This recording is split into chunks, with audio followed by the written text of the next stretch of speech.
Hola, ¿qué tal mis amigos? Les saluda su hermano y amigo Jonathan Otaño. Y en esta ocasión, como siempre, contento de poder compartir con ustedes un video más para nuestras redes. En esta ocasión traigo una enseñanza poderosa, como siempre, todas las enseñanzas que son basadas en las Escrituras, que son basadas en la palabra del eterno Dios de Israel, nuestro Dios y Salvador por medio de Yeshua, de Jesús. Entiendo que son enseñanzas poderosas. Y hoy quiero hablarte acerca de las bendiciones colaterales. Bendiciones colaterales. Pero antes que nada vamos a basar nuestro estudio en este momento siempre basado en las Escrituras, no en cuentos de Pepito. Quiero leer en Génesis capítulo 13, hay una historia interesantísima, y la historia de Abraham y Lot. Pero vamos a las Escrituras. Génesis capítulo 13, versículo 1, algunos versos, vamos a leerlo. Subió pues Abraham de Egipto hacia el Negev, él y su mujer con todo lo que tenía, y con él subió también Lot. Y Abraham era riquísimo en ganado, en plata y en oro, y volvió por sus jornadas del Negev hacia Betel, hacia el lugar donde había estado antes su tienda, en Betel y en Jai, al lugar del altar que había hecho allí antes, e invocó allí Abraham el nombre del Eterno. También Lot, que andaba con Abraham, tenía ovejas, vacas y tiendas, y la tierra no era suficiente para que habitasen ellos juntos, pues sus posesiones eran muchísimas y no podían morar en un mismo lugar. Y hubo contiendas entre los pastores del ganado de Abraham y los pastores del ganado de Lot. Y el cananeo y el ferezeo habitaban entonces en la misma tierra. Entonces Abraham dijo a Lot: no haya ahora altercado entre nosotros dos, entre mis pastores y los tuyos, porque somos hermanos. ¿No está toda la tierra delante de ti? Yo te ruego que te apartes de mí. Si fueres a la mano izquierda, yo iré a la mano derecha. Y si tú vas a la derecha, yo iré a la izquierda. Y alzó Lot sus ojos y vio toda la llanura del Jordán, que toda ella era de riesgo, como el huerto del Eterno, como la tierra de Egipto en la dirección del Zoar, antes que destruyese el Eterno a Sodoma y Gomorra. Entonces Lot escogió para sí toda la llanura del Jordán, y se fue Lot hacia el oriente, y se apartaron el uno del otro. Vamos a dejar la lectura hasta aquí.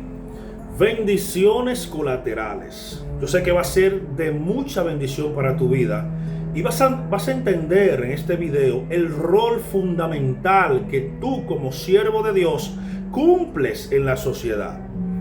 Cuando hablamos de Abraham, estamos hablando del patriarca, el primer hebreo, el hombre que la Biblia declara como el amigo de Dios y como el padre de la fe, por la historia que ya usted y yo conocemos, porque hemos hablado en este canal y en estas redes acerca de Abraham. ¿Qué estaba sucediendo en este capítulo 13 del libro de Génesis? Dice que Abraham subió de Egipto hacia el Negev, él, su mujer, toda su familia y su ganado. Dice la Biblia que Abraham era muy rico en ganado, en siervos, en oro, en haciendas.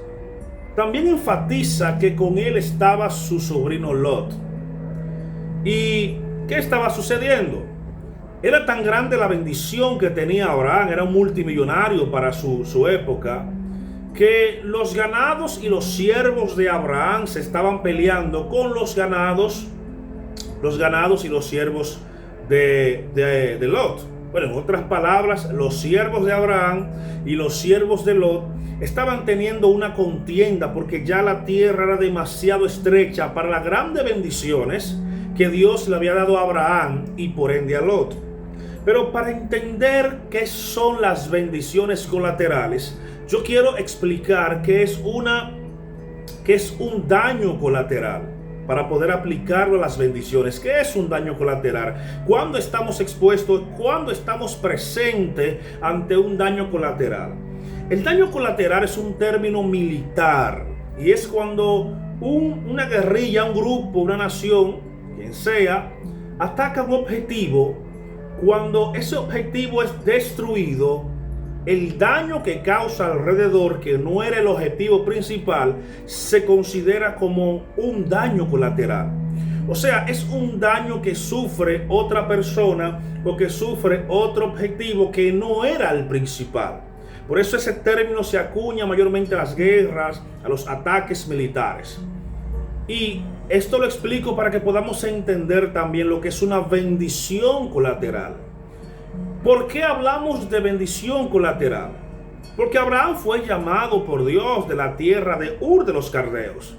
Abraham no siempre fue un siervo de Dios. Dios lo llama de una tierra de idolatría. Sal de la casa de tu padre, de tu parentela y de tu tierra, a la tierra que yo te voy a mostrar. Abraham es el primer hebreo porque hebreo significa los que pasan el río o los que pasan al otro lado. Es sencillo cuando leemos: Abraham, deja tu tierra, tu parentela y la casa de tu padre y vete a la tierra que yo te mostraré. Dios ni siquiera le había mostrado para dónde iba a ir Abraham. Sin embargo, Abraham obedeció a la voz de aquel Dios que no conocía. Porque Abraham no conocía a Dios, pero Dios sí conocía a Abraham. Lo llama, Génesis capítulo 12, le da una bendición, le dice: yo voy a bendecir a todo el que te bendiga y voy a maldecir a todo el que te maldiga. Entonces, decimos que es fácil, pero se lee fácil, pero no es fácil. ¿Me explico? Uno siempre siente arraigo del lugar donde uno nace. Uno siente que su corazón está ahí. Y cuando uno sale de la ciudad o del país donde uno pertenece, siempre está esa añoranza de querer volver donde una vez jugaste, donde una vez creciste, donde formaste lazos con la familia. Porque no solamente deja tu familia, deja tu parentesco, o sea, las personas que estaban cerca de ti, los allegados a ti, la familia que uno escoge, los amigos, y deja tu tierra también. Y vete a un lugar donde tú no sabes, pero tú tienes que creer por fe. Por eso Abraham es llamado el padre de la fe, por eso y otras cosas más. Pero más importante, es llamado amigo de Dios. Y por obedecer a esa voz del Dios que no conocía, Abraham fue bendecido en gran manera. Dice las escrituras que Abraham era rico en gran manera. Y Abraham era riquísimo en ganados, en plata y en oro. No era cualquier cosa. Era un hombre que fue bendecido por Dios.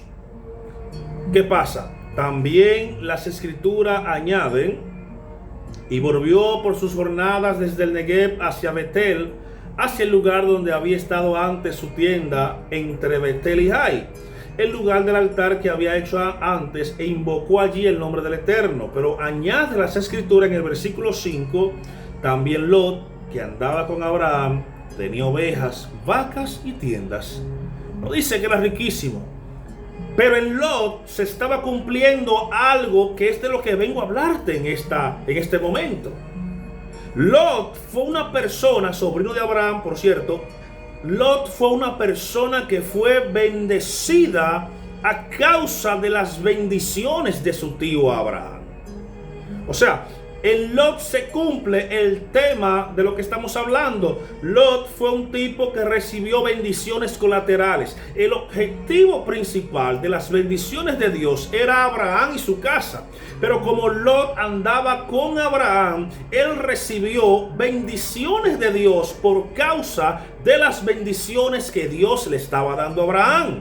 A esto llamamos bendiciones colaterales. O sea, que Abraham fue bendecido en gran manera por Dios y esas bendiciones llegaron a todo aquello que le rodeaban, incluyendo su sobrino Lot.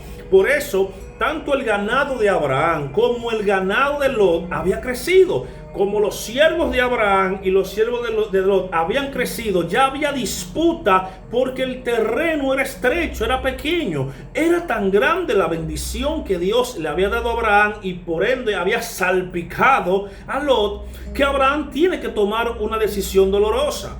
y le dice, mira, Lot, no es bueno que estemos peleándonos porque somos hermanos, somos parientes. Tú eres mi sobrino. Pero te la voy a poner fácil. Mira, si tú escoges la izquierda, yo escogeré la derecha. O sea, le dio la opción de escoger el camino. ¿Sabe por qué? Porque Abraham sabe que donde quiera que él se moviera, Dios iba a estar con Abraham.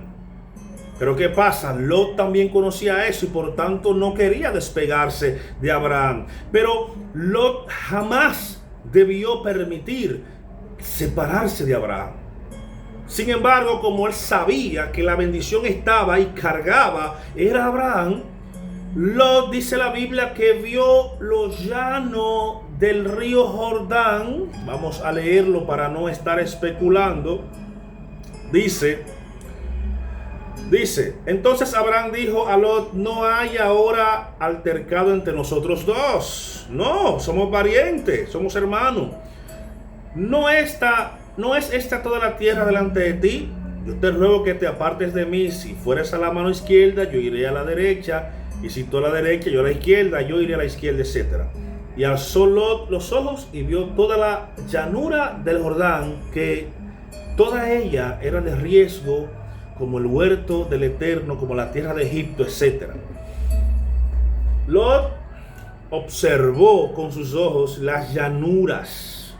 La parte llana, había río, se veía hermoso para pastar. Decidió escoger la parte baja. Sin embargo, dice, Abraham acampó en la tierra de Canaán, en tanto que Lot habitó en las ciudades de las llanuras. Y esto es bastante sencillo cuando lo leemos, pero cuando vamos detrás del texto, cuando vamos al secreto, a lo que las escrituras quieren enseñarnos en esta hora, cuando leemos el versículo 1, volvemos al capítulo 13, versículo 1, dice, subió pues Abraham de Egipto. En la mentalidad hebrea, Egipto simboliza el mundo, Egipto simboliza lo bajo. Oiga bien, por eso todo el que subía a Jerusalén, de hecho Dios ordenó que en el monte de sacrificio donde se iba a construir el templo sea una parte alta. Por eso los hebreos decían, subamos a Jerusalén, que era un eufemismo, era una forma de decir, vamos a elevarnos al Eterno. Aquí Abraham dice, subió de Egipto a qué? Abraham dice, subió pues Abraham de Egipto al Negev, a Betel.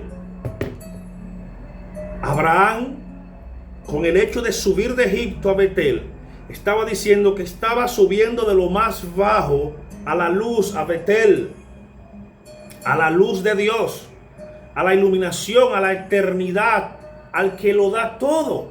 Sin embargo, Lot, que anda con Abraham, escogió las llanuras.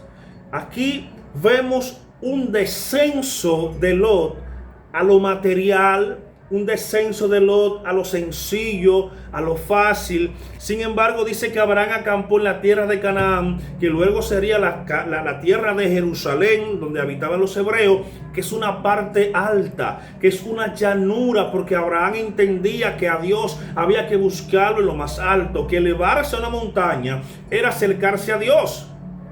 Lot se centró en la parte baja, en lo llano, en lo humano, en lo que el hombre puede observar. Abraham, que es el hombre que carga una bendición, subió a la llanura porque Abraham sabía que donde quiera que él se moviera, Dios iba a estar con él.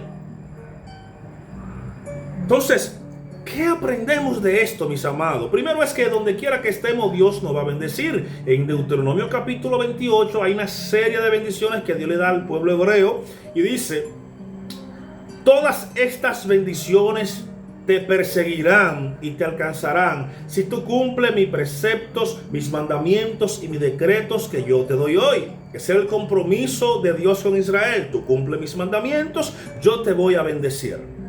Y desde ese entonces, mi hermano, hasta Moisés, hasta José, los profetas, hubo un nombre que se mencionaba siempre, que era como el sello o la marca registrada de las bendiciones de Dios para ese pueblo. Cuando Dios se le presenta a Moisés, se le presenta: yo soy el Dios de Abraham, de Isaac y de Jacob. Porque Dios tenía un compromiso que Él mismo asumió. Él tenía un compromiso de bendecir a Abraham, Isaac y Jacob, la casa de Israel. Por eso los profetas se identificaban: yo soy el Dios de Israel. Perdón, yo sigo al Dios de Israel. Yo invoco al Dios de Abraham, Isaac y Jacob. Dios se presenta a Moisés, se le presenta la zarza ardiente: yo soy el Dios de tus padres, el Dios de Abraham, de Isaac y de Jacob. Esto no era un nombre sencillo. Cuando los hebreos mencionaban el Dios de Abraham, de Isaac y de Jacob, pasaban diferentes cosas. Primero, se estaba diferenciando de los dioses paganos de otra nación. Segundo, estaba tocando o marcando el número correcto.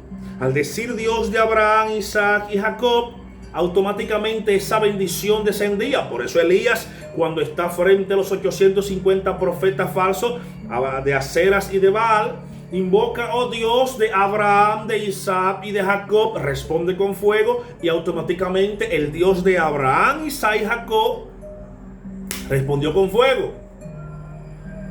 Entonces, mis hermanos, ¿por qué es importante identificar al hombre de la bendición o al nombre de la bendición? Hay personas, y escucha esto, que esto es poderoso. Hay personas que son bendecidas por tu sola presencia. Estoy hablando contigo que eres siervo de Dios. Hay empresas que son bendecidas porque tú trabajas en esa empresa. Hay personas que son bendecidas porque tú estás cerca de esas personas. Hay congregaciones que son bendecidas porque tú perteneces a esa congregación. Hay familias que son restauradas porque tú visitas inclusive esa familia. Hay amigos que son bendecidos porque tu sola presencia causa bendición. Recordemos que Dios le dijo a Abraham, Génesis capítulo 12, 1 al 3, yo voy a bendecir lo que te bendigan, yo voy a maldecir lo que te maldigan. Tan sencillo y complejo como esto. Desde que Lot se separó de Abraham, lo que le vino fue tragedia tras tragedia. Vemos la ocasión en que Abraham tiene que defenderlo de unos enemigos. Luego se muda a Sodoma y Gomorra. Y conocemos la historia que Dios tiene que enviar por causa de las oraciones y las peticiones de Abraham. Dios tiene que enviar un ángel a sacar a Lot y a sus hijas. Porque Lot no entendió que no debió separarse del hombre de la bendición. Tú dirás, bueno, fue Abraham que decidió. Sí, pero Abraham tuvo que tomar esa decisión porque Lot no podía controlar sus siervos. Y Abraham era el hombre de la bendición. Entonces, hermano, tú tienes que saber que tú cargas una bendición que cuando tú pronuncias, Dios dice que en tu boca está la vida y la muerte. En tu boca está el declarar, tanto para bien como para mal. Y no estoy hablando de la declaración que los pseudos evangelistas utilizan hoy en día para manipular y engañar a las personas. No, hablo de declarar esa palabra de parte de Dios para restaurar, para construir, para levantar, que es la verdadera profecía. Si el nombre de Abraham, Isaac y Jacob en el pacto antiguo era tan poderoso que Dios se identifica delante de Moisés como el Dios. Mira, esto es poderoso, hermano, anota esto. Dios se identifica a Moisés como el Dios de Abraham, Isaac y Jacob. Para que usted entienda el compromiso que tenía Dios con estos patriarcas. El libro de los Hebreos declara que Dios, no encontrando a nadie más grande que Él, juró por Él mismo. Porque ciertamente nosotros los seres humanos juramos por algo que está superior a nosotros. Pero como Dios no tiene a nadie por encima de Él, dice que juró por sí mismo que lo bendecería. Es tanto así, hermano, que esa bendición es generacional, porque en una ocasión Isaac se mudaba de una ocasión, cavaba pozos y esos pozos eran bendecidos. Sin embargo, los enemigos trataban de tapar esos pozos, Isaac se movía, hacía un pozo y surgía agua. Y ni hablar de Jacob. O sea, tanto padre, hijo como abuelo se convirtieron en una marca registrada para toda la historia del pueblo hebreo. Y Dios, para poder identificarse y que Moisés lo entienda y lo conozca, se identifica él mismo como el Dios de Abraham, Isaac y Jacob. Desde entonces todo el pueblo que se identificaba con el pueblo de Israel decía: yo soy siervo del Dios de Abraham, de Isaac y de Jacob. Y esa fórmula funcionaba en el antiguo pacto. Cuando un profeta oraba en ese nombre, sucedía su palabra. Cuando un profeta declaraba la palabra en el nombre del Dios de Abraham, Isaac y Jacob, esa fórmula funcionaba. Porque Dios había impregnado su sello sobre estos tres nombres. Pero te tengo noticias. Perdón, te tengo noticias. Declara el libro de los Hechos capítulo 4 versículo 12 un texto poderoso. Y dice, Hechos capítulo 4 versículo 12: y no hay un nombre debajo del cielo dado a los hombres en el cual podamos ser salvos, el nombre de Yeshua, el nombre de Jesús. Escucha. Siéntate, humano, para que escuche. Si en el antiguo pacto el nombre de Abraham, Isaac y Jacob era la marca registrada de Dios para funcionar, para declarar, para hacer un milagro, déjame decirte que el nombre de Jesús es el nombre sobre el cual toda rodilla un día se doblará. Abraham, Isaac, Jacob, Moisés, los profetas que profetizaron en el pueblo de Israel y en el pueblo de Judá, los reyes como Saúl, David, como Salomón, Josías, los guerreros como Josué y los valientes de David. Toda rodilla se doblará ante el nombre de Jesús. Si el nombre de Abraham, Isaac y Jacob era la marca registrada de Dios para hacer cosas portentosas en el antiguo pacto, el nombre de Jesús, que es el nombre sobre todo nombre, hermano, si tú hablas y declaras en el nombre de Jesús, si Abraham funcionaba, Jesús es seguro. Yo no sé si para ti esto es poderoso o tú lo ves tan sencillo, hermano. El apóstol Pablo declara en una de sus cartas: él, siendo en forma de Dios, no escatimó el hecho de ser igual que Dios y no se aferró a eso, sino que se humilló tomando forma de siervo, y estando en la condición de hombre se humilló y tuvo la horrenda muerte, que es la muerte de cruz. Por lo cual, por esa humillación, Dios lo exaltó hasta lo sumo. En nuestro idioma sería hasta el colmo. Y le dio un nombre que es sobre todo nombre, para que en el nombre de Jesús se doble toda rodilla de lo que están en el cielo, en la tierra y debajo de la tierra, y toda lengua confiese que Jesús es el Señor, para gloria de Dios Padre. No hay otro nombre en el cielo y en la tierra y debajo de ella que tenga más autoridad que el nombre de Yeshua, que el nombre de Jesús. Es tanto así que en la revelación de Apocalipsis, cuando Juan está viendo en el cielo, en capítulo 6, un anciano que tiene un rollo en la mano con 7 sellos. Dice que no se encontró ni en los cielos ni en la tierra nadie digno de abrir los sellos. Ni Adán, ni Noé, ni Set, ni Abraham, ni Isaac, ni Jacob, ni Moisés, ni David, ni Juan el Bautista, ninguno de los apóstoles, ni el Papa, ni María, ni los santos, ningún profeta, apóstol, misionero. Juan lloraba porque al parecer no había esperanza de que nadie pudiera desatar los sellos y revelarlo, lo porvenir de esta vida. Pero uno de los ancianos le dice: no llores, Juan. El león de la tribu de Judá, la simiente de David, el que estuvo muerto pero que ahora vive por los siglos de los siglos, es digno de desatar los sellos y abrir el rollo. Jesús es el nombre que hace temblar a las tinieblas. Jesús es la autoridad máxima de esta tierra y del cielo, porque Dios le plació así dársela.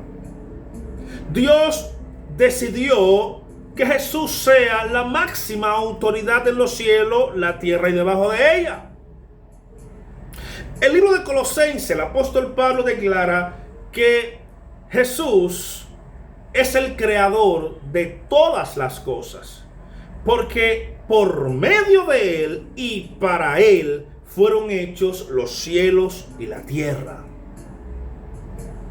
Jesús, que es el nombre por excelencia, es el nombre que contiene toda autoridad, ha impregnado en cada uno de sus seguidores una bendición especial, de tal manera que si por la presencia de José la casa de Potifar fue bendecida, que si por la presencia del arca del pacto en casa de Obed-Edom toda su familia fue bendecida, imagínate una persona que cargue con la autoridad delegada de portar la vestimenta, la investidura del nombre de Jesús.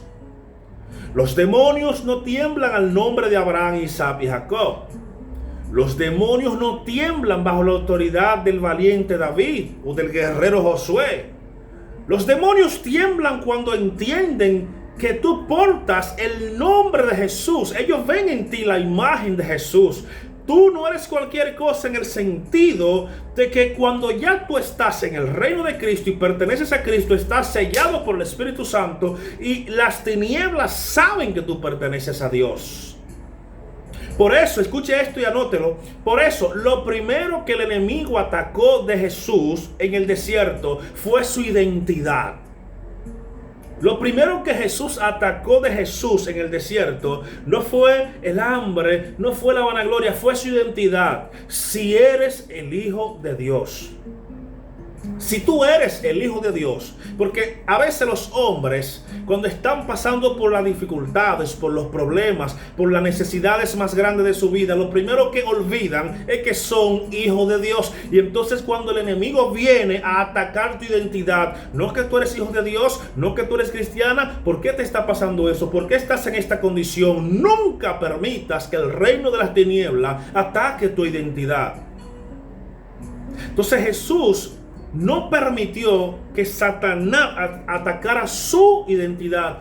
Si eres hijo de Dios, convierte esta piedra en pan. Jesús podía convertirla no en pan, en bizcochito, pero estaría obedeciendo a una artimaña y estratagema del rey de las tinieblas. Escrito está, dijo Jesús, no solo de pan vive el hombre, sino de toda palabra que sale de la boca de Dios. ¿Y qué palabra ha salido de la boca de Dios? Que tú eres hijo de Dios. Juan 1:14. A los que le recibieron, le dio potestad, que es una autoridad delegada de Dios, le dio potestad de ser llamado hijo de Dios. Jesús te declaró como su hermano, por lo tanto, hijo de Dios. Satanás va a atacar tu identidad. Si eres hijo de Dios, ¿por qué pasa esto? ¿Por qué pasa aquello? ¿Por qué Dios permitió eso? Siempre el enemigo va a atacar tu identidad. Los amigos de Job atacaron la identidad de Job. Esto te está pasando porque algún pecado oculto has cometido y Dios te está atacando. No permita eso. Tú eres un ente de bendición. Donde tú llegas, tú debes ser bendición. Donde tú trabajas, tú eres una bendición. Donde tú das clases, eres una bendición. Si estás en la calle, donde quiera que vayas, eres de bendición. Si Dios estaba con José, imagínate ahora que Cristo está en ti si Dios no va a estar contigo. Las bendiciones colaterales quiere decir que hay personas que van a ser bendecidas por tu sola presencia. Hay personas que van a ser bendecidas por una palabra tuya. Hay personas que van a ser bendecidas por simplemente tú escucharla. Hay gente que quieren desahogarse, pero no se van a desahogar con todo el mundo. Se van a desahogar cuando ellos ven en ti que en ti está Dios, que en ti está Cristo. Así ellos van a poder desahogarse. ¿Por qué? Porque Jesucristo dijo que los hijos del reino serían como un árbol que crece y da fruto, y en sus nidos, en sus ramas, las aves hacen nido. En otras palabras, tú que eres hijo de Dios, las personas vendrían a ti y verán en ti un canal de bendición para acercarse a Dios. Tú no ves que hay gente que te pide oración. Varón, ore por mí. Varón, háblale a Dios de mí, porque ellos ven en ti que tú estás cerca de Dios. Tú eres un ente de bendición. Que el enemigo no ataque tu identidad. Tú eres un ente de bendición. Te saludo y te bendigo en el poderoso nombre de Yeshua, de Jesús, nuestro hermano y nuestro Salvador, sobre todo nuestro Señor. Shalom para tu vida.